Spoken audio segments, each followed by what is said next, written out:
Hello, everyone. Thank you so much for joining us again here for another Sparkle and Shine. This is Kendall of New York Content Creation Services, and I am joined today by the lovely Beth Joy Swain. She runs her business. It's called Be the Joy, and I have her on because I think she is lovely, and I think she's really fun as well. And she's just an all-around great mom and a great woman.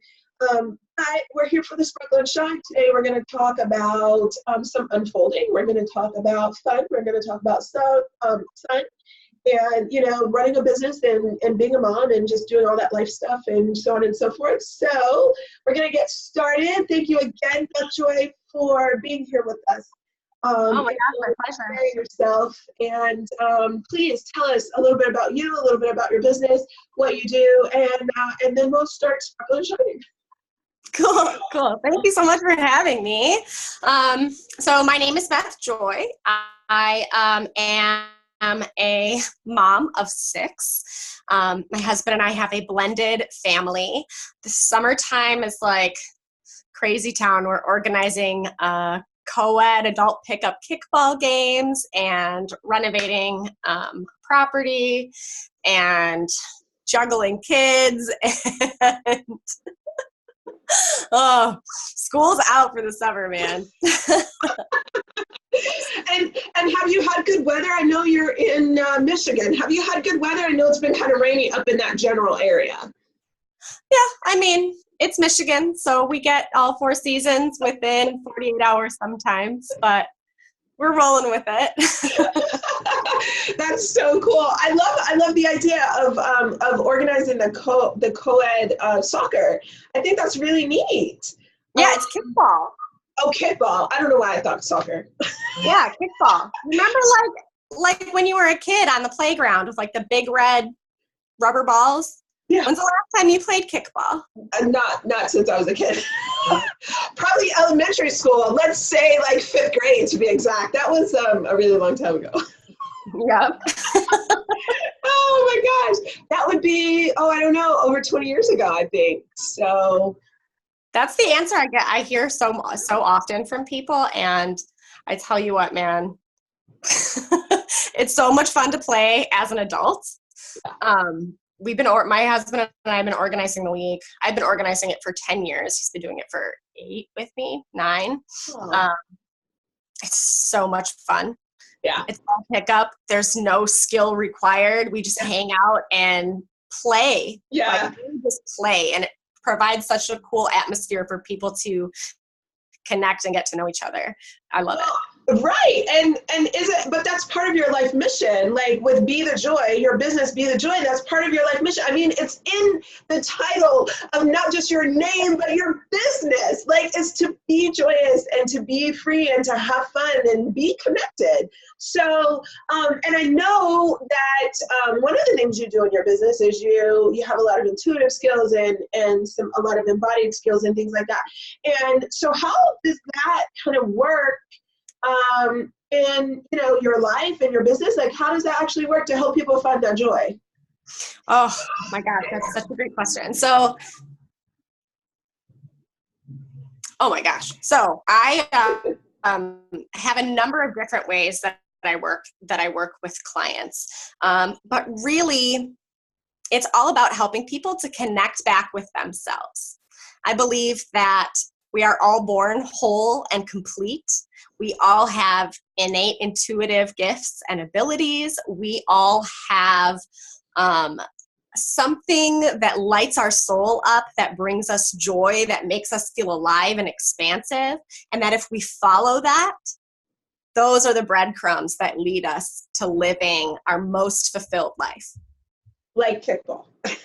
Like kickball. Right, but it's so cool though, right? Because I went through this whole journey of self-discovery and went and had to do some really deep inner work and get rid of a whole bunch of garbage that I had picked up through my life.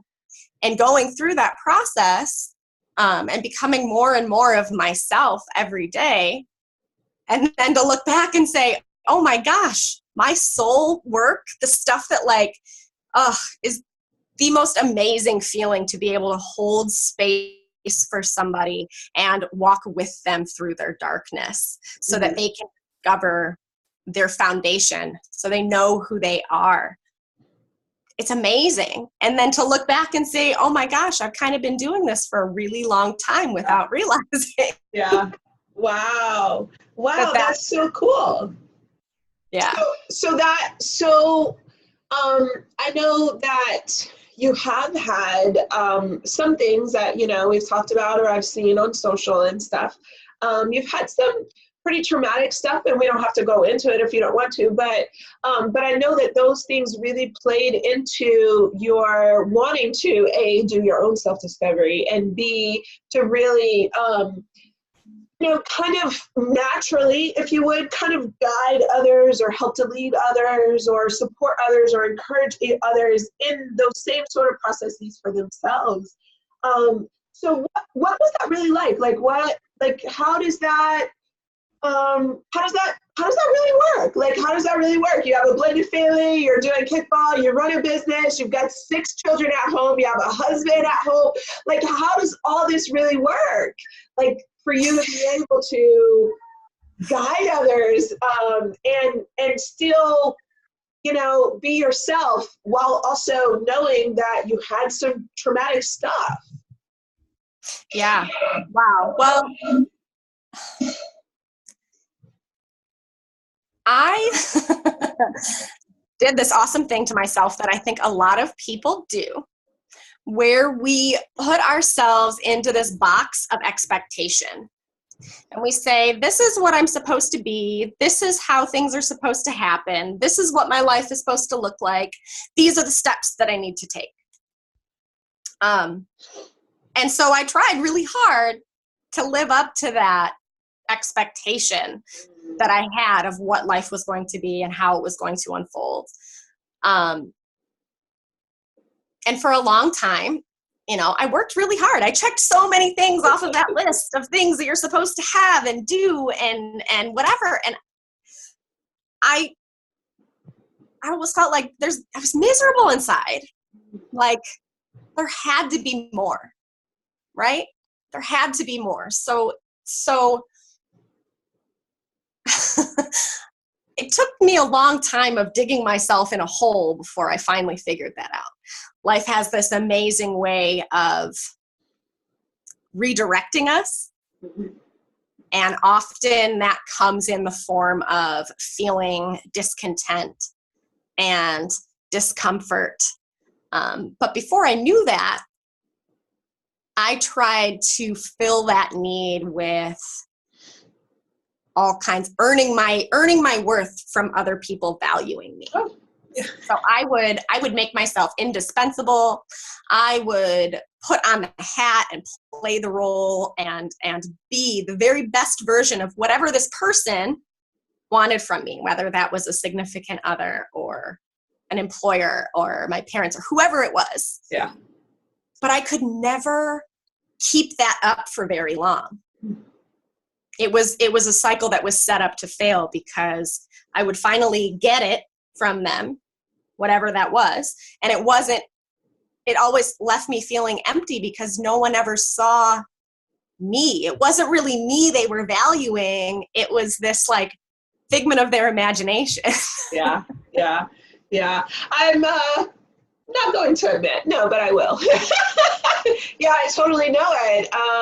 It's I've been saying for years and I've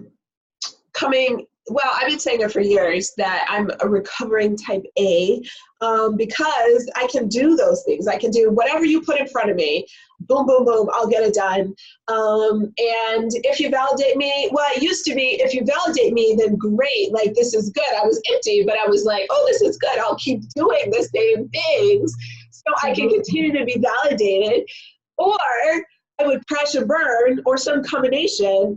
And then I'd be I don't understand why nobody validates me. I don't understand why nobody thinks I'm worthy, or I don't understand why these things are happening. So I totally get it. I totally understand. It's such a transformative process to come from that into something new or something different or expansive or joyous or whatever words that we want to put there. It's such an awesome process. And But I can imagine that it might be something that's easier done maybe face-to-face or in person, but yet I also know that you run your business online. So how does that work? Or maybe I should say, what brought you to the online space? That's usually the way I phrase it. Like, what brought you to the online space with such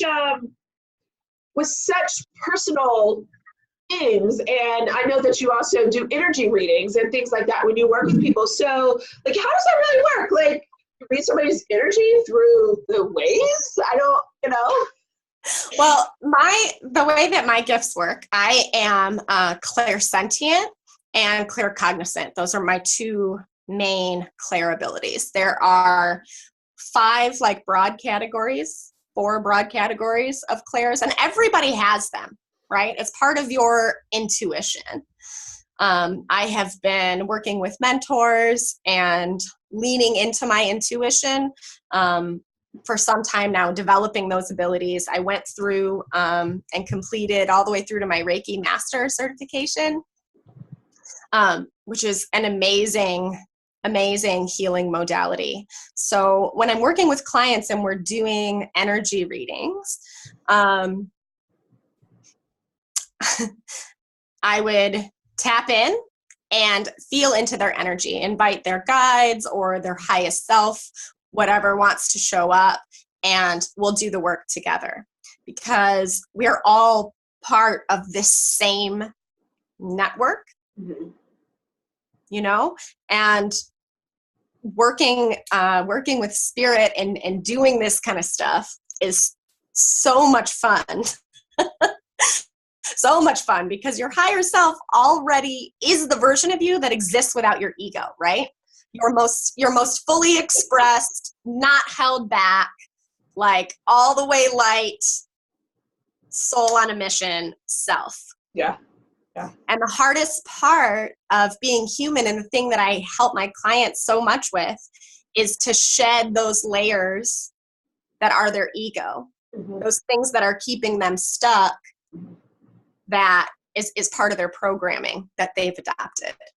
Right? It's so much of the work, and that I experience myself too, is like a constant like shedding process and putting down everything that isn't mine, that I don't need to carry, one piece at a time, especially for those people who are empathic, who care very deeply about others, who always put everybody else first.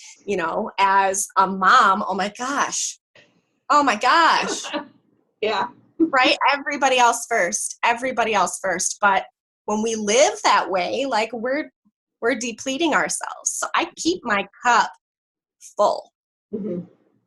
It is a very intentional and conscious practice for me to make sure that every single day I am taking time to connect with myself. I check in. Where is my energy at? Where do I need? And then whatever I need to do to support that at the beginning of the day. And then staying present throughout the day. Like, I want to go be there in every moment that I go through. Do you know what I mean? Yeah.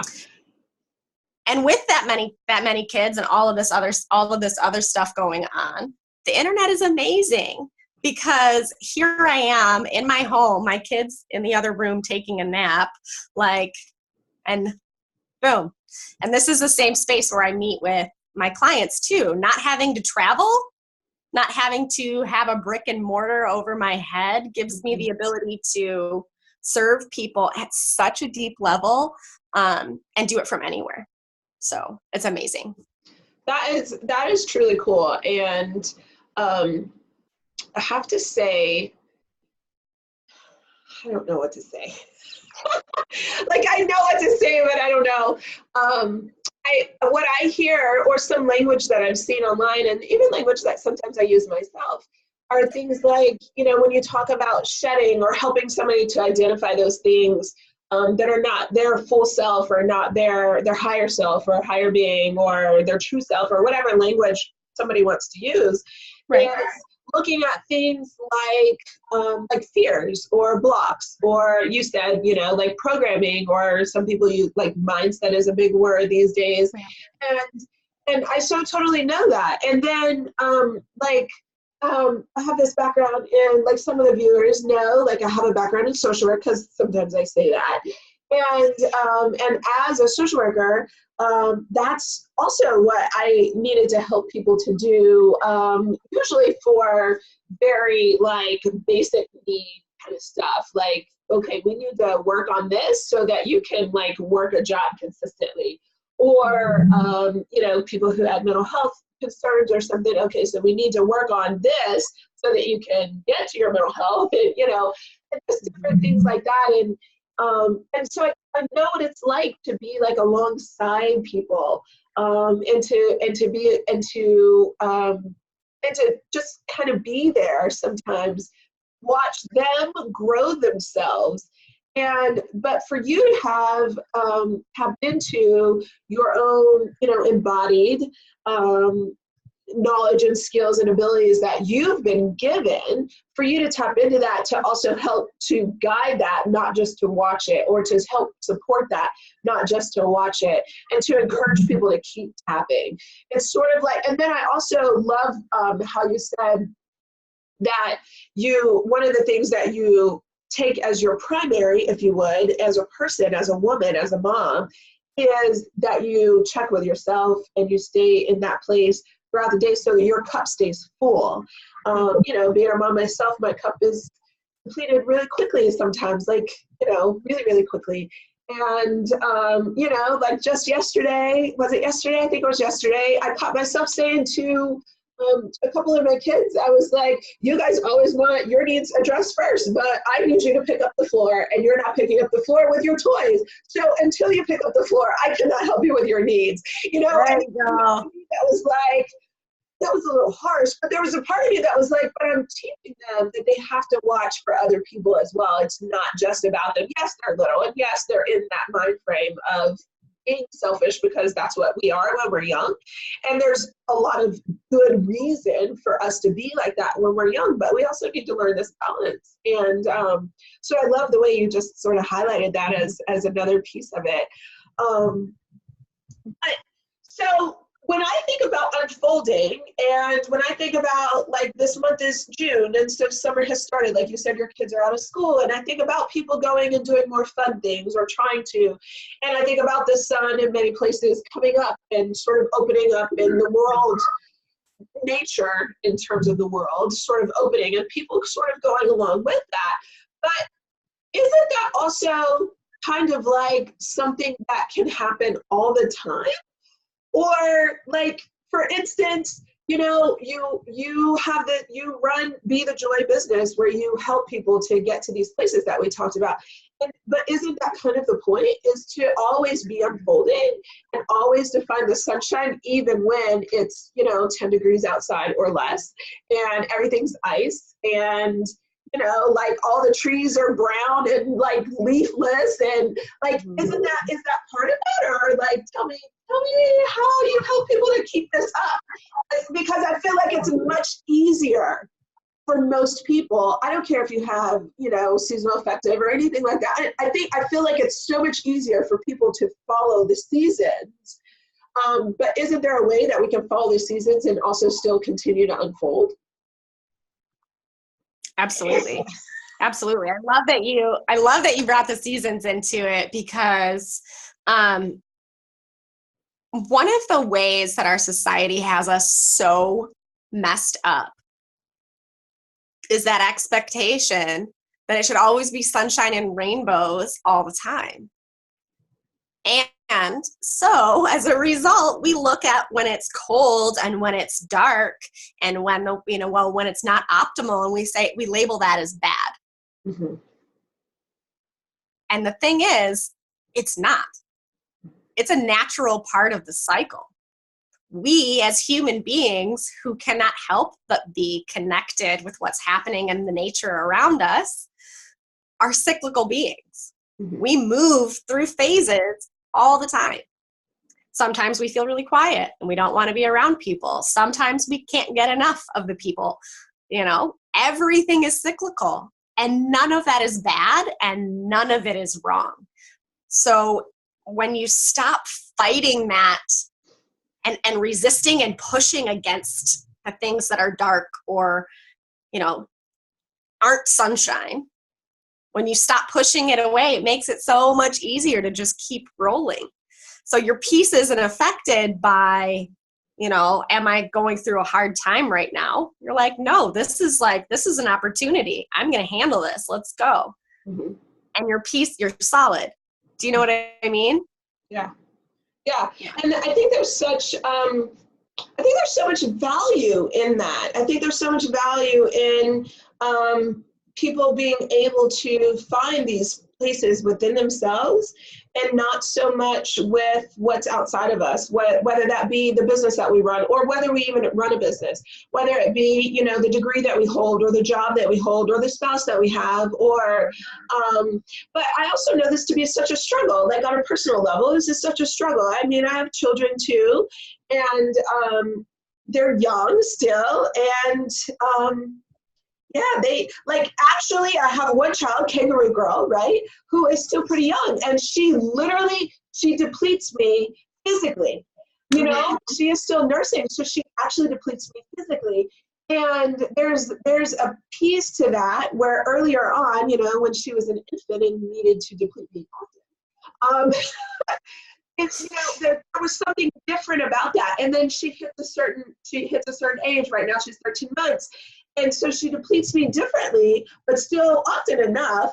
But there's a different sort of energy with that, if you would. There's a different balance that I need to have, not just with my body, but with her and with the other things that she may be taking in as she's learning and growing. And so I find that people have a lot of struggle with that. But I also personally believe that it's normal. And I think that some of what we as a society has done, you know, as you sort of mentioned, is that we have denormalized the things that are normal. And I'm not talking about the fact that I'm nursing. I'm talking about actually being with ourselves. And as you said, to work within the changing of our seasons and our cycles and how that all works, right? It's not just about women, right? It's about men, isn't it? Yeah, everybody is that way. But when we're afraid of ourselves, and we can't sit and be with ourselves, like, we push that into our unconscious, you know, and what it goes into our shadow, we forget about it, and then that is what's really calling all of the shots anyway. Yeah.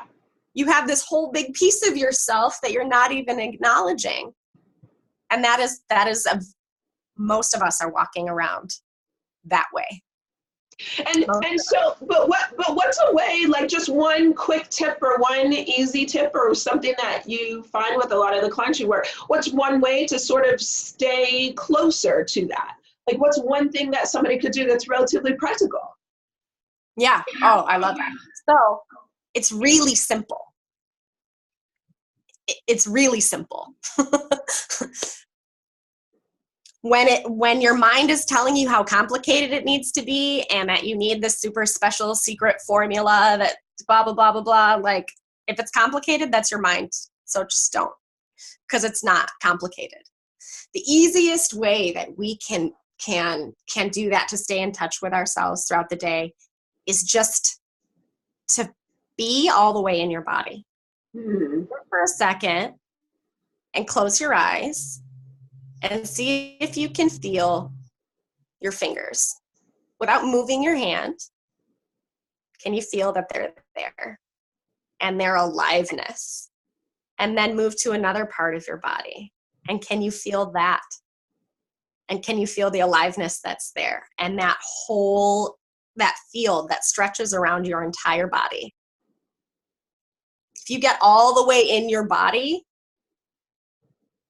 and allow yourself to just not run away when feelings come up. You don't have to believe it, what the thought is saying. Just watch. Mm-hmm. Jump back into your body often throughout the day and just watch your thoughts. Mm-hmm. Just watch them, because it's like, and I love this metaphor. It's so good. I got it from, I first heard it in the Headspace app, which was what I started when I started meditating years ago, is what I started with. It's like a blue sky.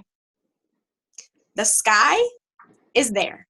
It is unchanged. It is constant. The weather that moves across it and the clouds that come and go are temporary. But sometimes you can't see the blue sky, but it is still there. Those thoughts are like the clouds. The thoughts that your mind generates are like those clouds rolling across the blue sky. So if you just watch them go without attaching to them. Yeah. Does that make sense? Like, yeah. Those are the two things that are super simple. Just be the observer and drop into your body.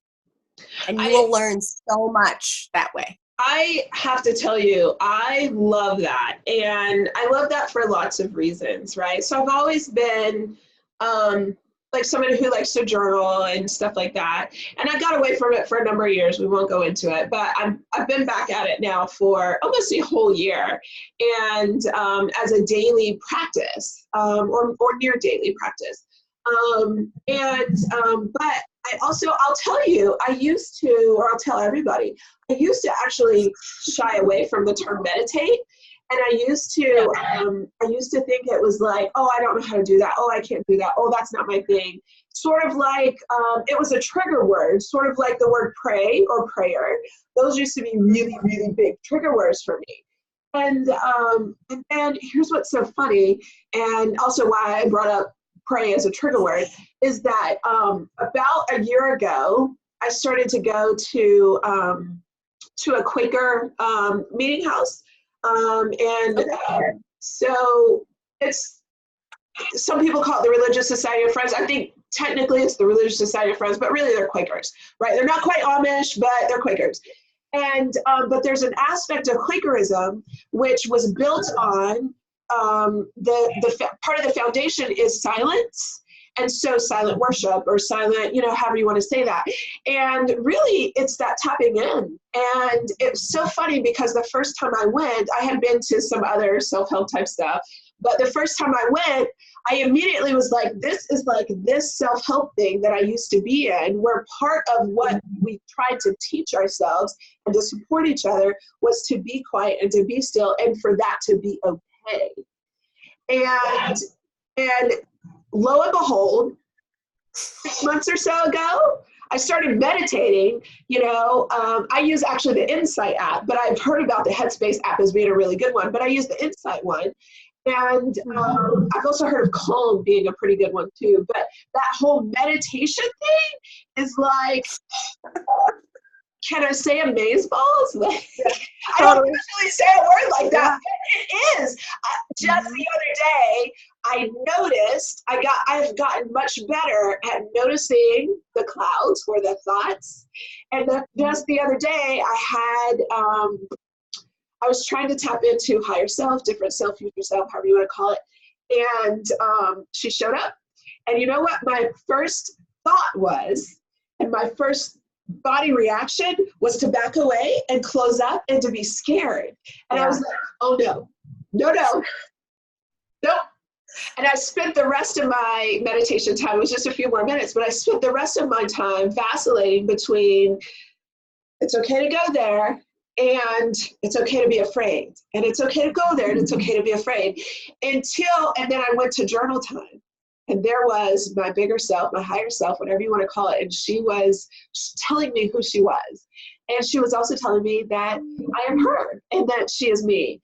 And it was really cool because I've struggled with this. So I'm doing the meditation thing and I'm struggling with this. What do you mean watch the thoughts go by? Like I watch my thoughts often, but I stay connected to them. Usually. And that's always been my practice. Like, oh, that's a thought. Okay, I know what that is. And it goes back to this and da-da-da-da-da-da, right? As opposed to, oh, okay, that's okay. Oh, okay, that's okay. Instead of just always reacting to them. And I just so I love what you said. And it makes total sense to me. Also, that closing your eyes and getting into your body, I always feel tingly and I love it. It's like so... Mm-hmm. It feels so good. It feels so energizing. Exactly what you said. Exactly. Yeah, it's like dropping into the gap, right? Because because that pure awareness, that's our essence. And that's the really cool thing about meditation and prayer and all of these different religions and self-helps and whatever. They're all just different roads that lead to the same place, right?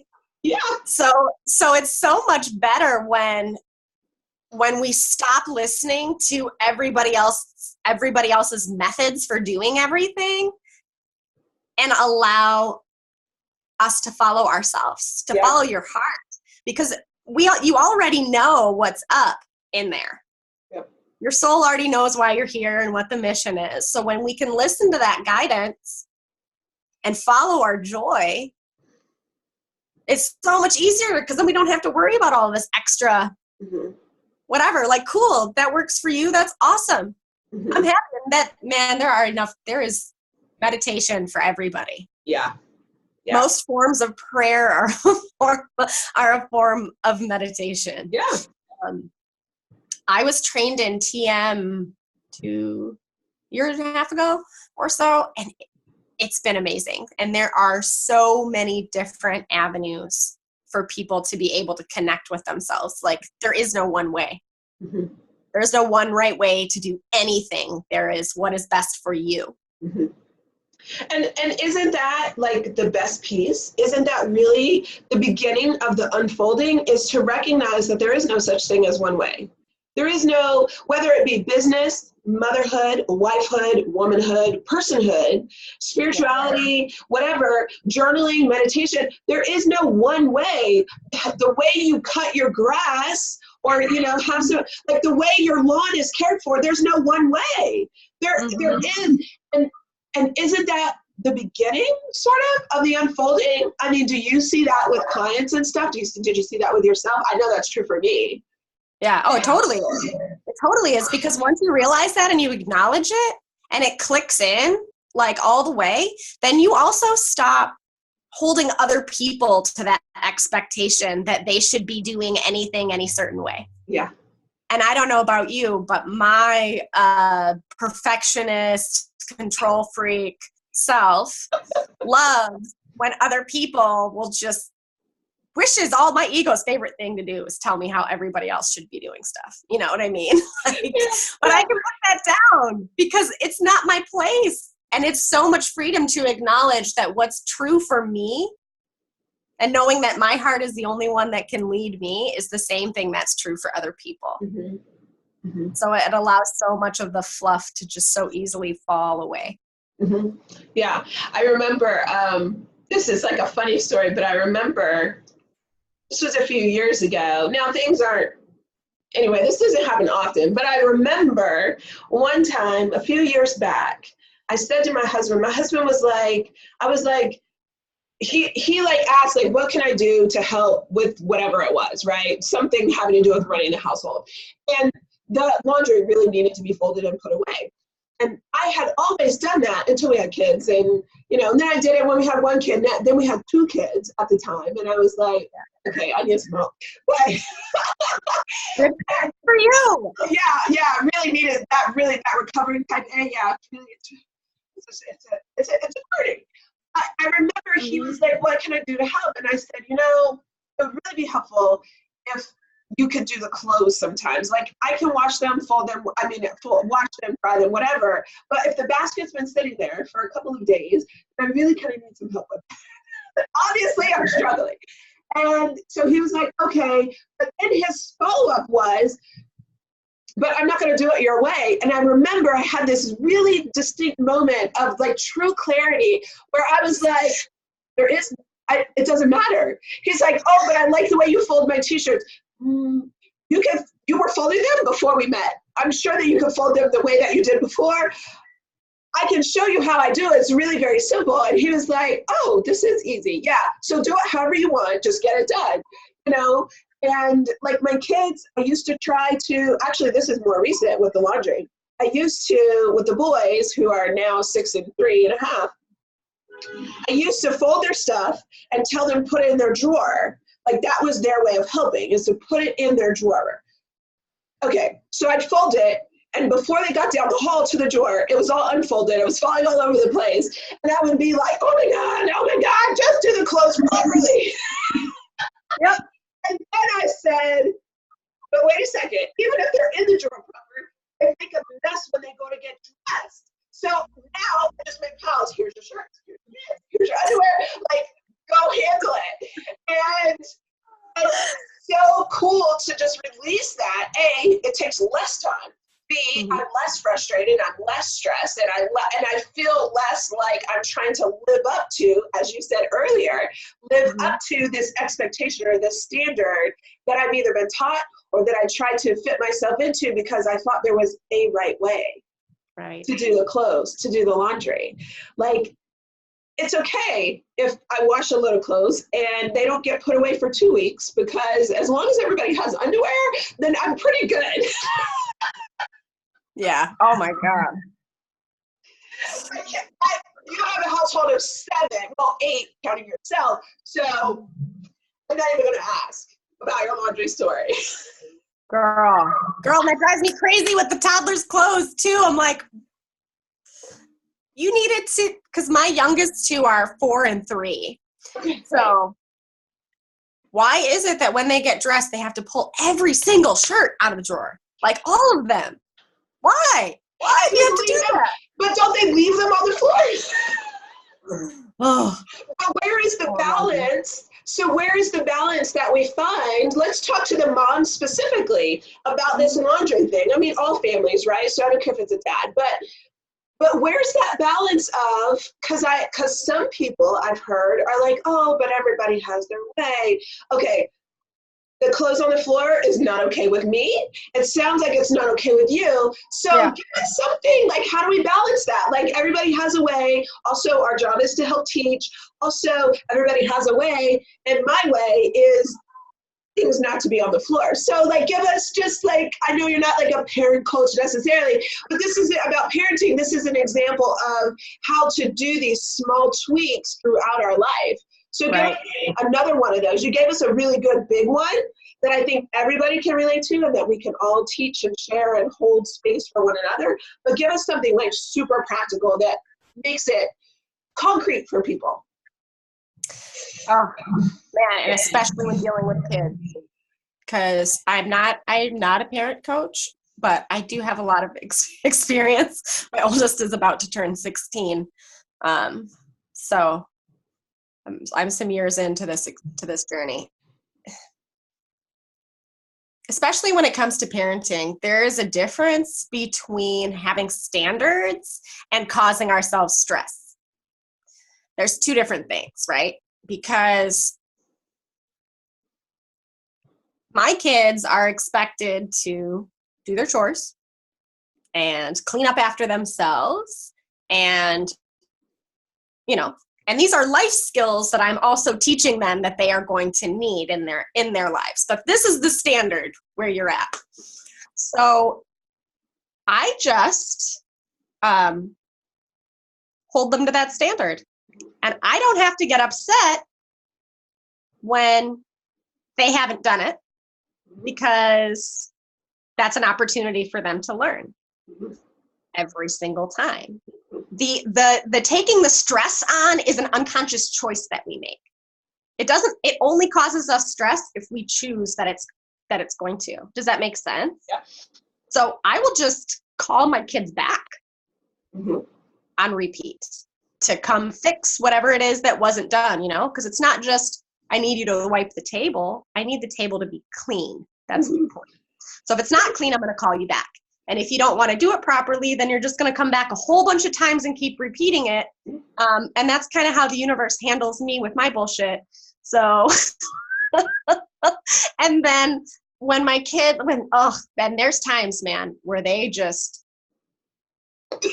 me and they give me the opportunity to grow my patience and to practice having empathy and not throat punching anybody. And I love to give dirty jobs too. Yeah. I will give dirty job assignments, like, all right, so you're just going to deep clean something. Yep. And then there we go. Yeah. I'm totally with you. But the thing I want to highlight, or the thing that feels like a highlighting thing for me in listening to you saying such a practical thing, that I also try and struggle with, is that there is a difference between that standard expectation and what was the other word you used? And sort of just letting people do their own piece, because isn't that how we all are? And we have to learn these boundaries. And so if we learn them ourselves, then it's okay for us and it's easier for us to share them with others. Not necessarily that this person needs to have my exact same boundary, but when we're living in a structure together, for instance, whether it be a household, a family, or, even a friend's house, or, as we age and have our own place or our workplace or our business or whatever, our partners or whatever, that there are these expectations, which I know is a really heavy word for a lot of people, but standards, which is essentially just boundaries. And those boundaries are created based on tapping in, or at least a lot of mine are. I discovered, okay, I just don't want stuff on the floor. I recently told our 6-year-old, if I find your clothes that are clean, that I know are clean, in the dirty laundry again, I will not wash your clothes. I am done washing your clean clothes. And his response, of course, who's a smarty pants, I don't know who he gets that from, but he said, I'll just do it myself. I said, actually, no. Papa and I are not going to pay for the water and the laundry soap for you to wash clean clothes. When you dirty your clothes, then you can wash them. And it was sort of like this really big lesson. He's a concrete kind of thinker. So it's this really big lesson that also is really small for him, because his reality at that point is, okay, I really do have a choice. My mom keeps telling me to put my clean clothes back in my drawer. Right. And now she's told me that she's not going to wash my clothes at all. And of course, the 6-year-old is like, oh my God, I have no clothes to wear. I think you need to figure that out, Yeah. And that's that standard, like you said, as opposed to just, creating an environment. And we do that for ourselves. You tap into yourself every day. I try to tap into myself. Don't try. I make a point to tap into myself. I carve that time out, and amongst other things. So I think that's really awesome. And I love that when you're working with people, that you help them to find these things for themselves, while also letting your standard and your boundaries be what they really are. I'm sure that when you are tapping into people's energies and you're helping people with their guides and different things like that, I'm sure that you're not like, oh, okay, I'll just take on all of this stuff, because I'm sure that's really easy for you, especially as an intuitive guide or, and a Reiki healer. Because I know as like an empath or an introvert myself, I take on a lot and I have to find that good balance. And I'm sure that you have to do the same thing. But that's also what makes you so powerful in what it is that you do, because you find that balance within yourself, so you know what to give and when to pull back, right? Yeah, totally.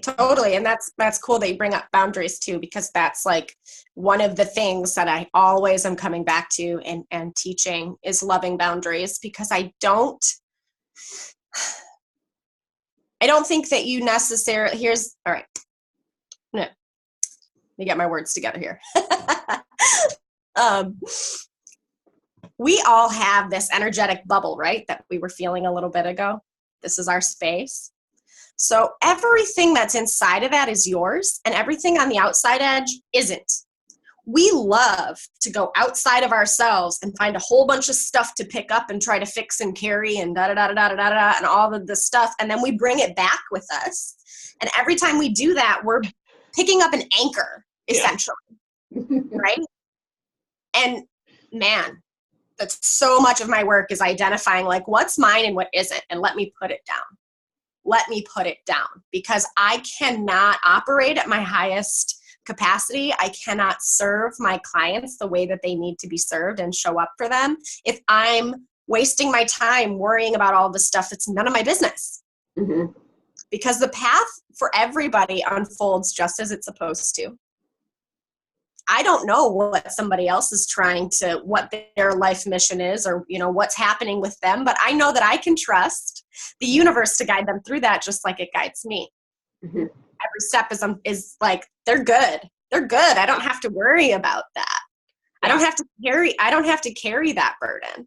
Yeah. And that allows me to have the energy that I need to show up in the way that I need to for my clients, because my vision for this work that I'm doing is really just like wrapping the whole world up in this giant hug by sending all of these ripples of love and peace out, right? Every single person that I am able to help, whether that's through one-on-one work or through group work or doing energy readings or Reiki healings, or even just them watching one of my videos or reading one of my posts, every single point of contact is important.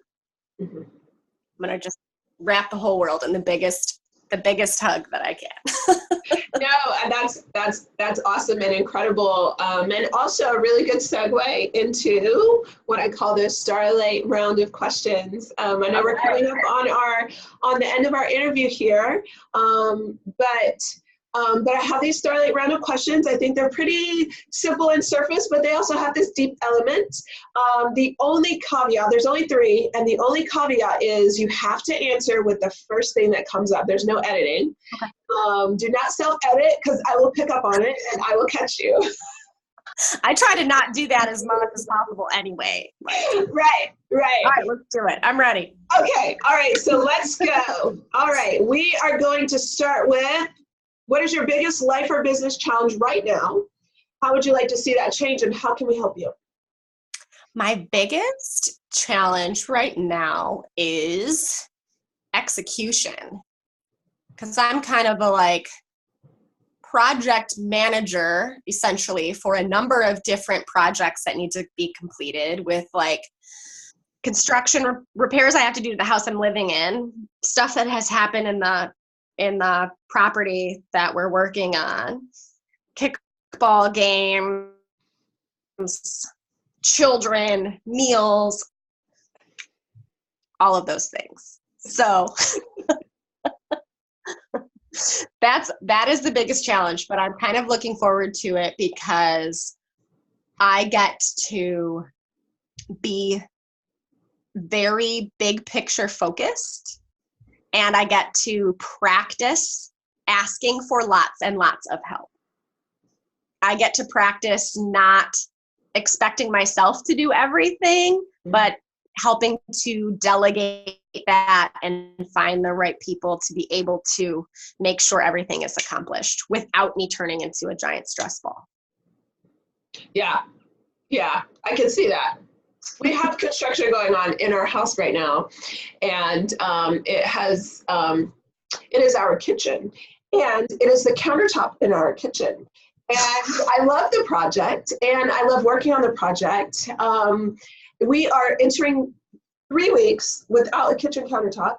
And the sole use of, thank goodness we have an oven that is separate from the actual stove, because the stove is clearly not up. Because we decided, we're going to do this, we're going to knock it out, and took down the old countertop before we were really ready. So I have no sink and, all this stuff. So thank goodness for crock pot and an oven, so we can make something to feed this big family. I mean, it's not quite as big as yours, but it's still, it's big enough. It's big enough. So totally get that project management piece, that big picture. I'm really good at that execution piece. I'm still working on myself, so I totally get it. It is a struggle and a challenge. Okay. And tell me, next question. What is one of your biggest personal changes in the process of building your business, Be the Joy? One of my biggest personal changes? Ooh. This work that I'm doing with Be the Joy is my soul's work. and in serving my clients and showing up, because I made the commitment that I was going to show up all the way. I wasn't going to do it halfway. I was going to bring my whole self to this work. I wasn't going to do anything that I wasn't going to should myself. Okay. Only going to do what feels good and follow my intuition, even if it doesn't make sense. And I tell you what, the process of just doing that and trusting that unfolding and allowing myself to be surrendered and see what happens has been amazing, because I've been asked to take some pretty big leaps when I didn't know what was going to happen or how it was going to unfold. And it's just so freaking fun to watch miracles unfolding all the time, because every single one of those big leaps makes a whole bunch of space for a miracle to show up for me. Yeah. And that's incredible. It's so much fun. That is utterly incredible. And I totally get it. That is utterly incredible. And I'm so happy that you shared that with us. Okay, last question in the Starlight Round. Tell me, this is the one where you really, really cannot edit. Okay. Share with us your biggest dream goal in life or business for this year. Oh, my biggest dream goal for this year. Oh, I want to get this house done. That is my big, most top of the line. Like, this is the thing that needs to happen. That house needs to get finished. And I want to be able to honor myself fully through that process. Like, that's kind of like the growth piece for me too, right? Because for me, it's so incredibly important that I am embodying all of the practices that I'm not just going to tell you something, I'm living it. So it's going to be a really cool opportunity for me to continue with the practice of honoring myself first as we move through all of this stuff. Wow. You know, here's one of the things I like about the Starlight Round of questions is that even though they're 3 separate questions and they're each different and unique in their own way, and they touch people in their lives in a different part, they all often, many of the people I interviewed, they all have this like weaving of 1 or 2 things. And I totally saw that and totally heard it in your answers. It's like, I have this big dream goal. My big dream goal is I got to get this house. The thing I'm struggling with is this house and, you know, all these projects that I have going on. And then what's the biggest change is that I've stepped into myself fully in my business and everywhere else. And all of that is just like the same, but way different, right? And so that's what's really cool. And also one of the reasons I love doing these Sparkle and Shine interviews, because we get to not only just learn a lot more about you as a person and also about your business and how your business can be and how your business operates, but how that really looks. Like, what does that really look and feel like in the everyday? And so I love that. And I'm so, so happy that you shared all of that with us. I do want to give you an opportunity so we can honor people's time and you know, kind of get off their screen. But, but I would like to give you an opportunity to tell us one more time who you are, what you do, and also make sure that you tell us all of the ways that people can reach out to you, either to learn more or just to have a conversation with you, or just to kind of see what's out there. And so if you would share your social links and, again, tell people who you are and all that stuff. Sure. And I just want to thank you so much for having me. This has been so much fun just chatting with you. I always love when we get to connect. My name is Beth Joy. I hope you guys have enjoyed. If you're still here watching, obviously you dug it. You can find me on my webpage, bethejoy.com. All of my services and offerings are there. Through the summer months, I have very limited availability for just a couple of one-on-one clients who want to go deep and build that strong foundation, and who knows what other inspired offerings may come. But right now that I'm offering that, as well as distance Reiki and energy healings. You can find me on Instagram at Be the Joy Coaching, or on Facebook, Be the Joy. It's kind of the brand. Yeah. Ooh. So I randomly made a productivity planner the other day, and it's kind of a process that I use to keep that big picture forward momentum thing happening. So if any of your viewers would like a copy of that, just reach out to me via whatever channel and let me know, and I'll send it over to them. Well, that's really awesome. That's an awesome offer and so needed and helpful. Everybody needs a productivity calendar. I don't care what you do for a living. I don't care if all you do is run a household as a mom, like you need a productivity calendar. So that's a super cool offering. Thank you for sharing that with us. And I just want to be very clear with all of our viewers today is that Be the Joy is B, not the word B-E. It's just the letter B and then the word joy, B and then the word joy. I just don't want people to mix that up. Beth, I know that you and I know what it is and we know how to find each other, but Be the Joy is not the word B. So I don't want people to mix that up and not find you, and then they'll be mad at us because we told them the wrong place. But kind of a play on my name because I just moved the letters around a little bit. Yep, she sure did. And it's so fun and so proper. Once again, I'm Kendall and I run Me Organ Content Creation Services, where I help entrepreneurs and business owners, speakers, authors, thought leaders, podcasters to repurpose their content so they can maximize their content while saving them some time and increasing their visibility and reach with others. So thank you everyone again for joining us. Thank you, Beth Joy, for being part of the Sparkle and Shine interview series. I loved you on here. I love your energy. And I love also when we get to connect because it's always a lot of fun. I hope everyone has a great rest of the day and we will see you around. Take care. Bye-bye.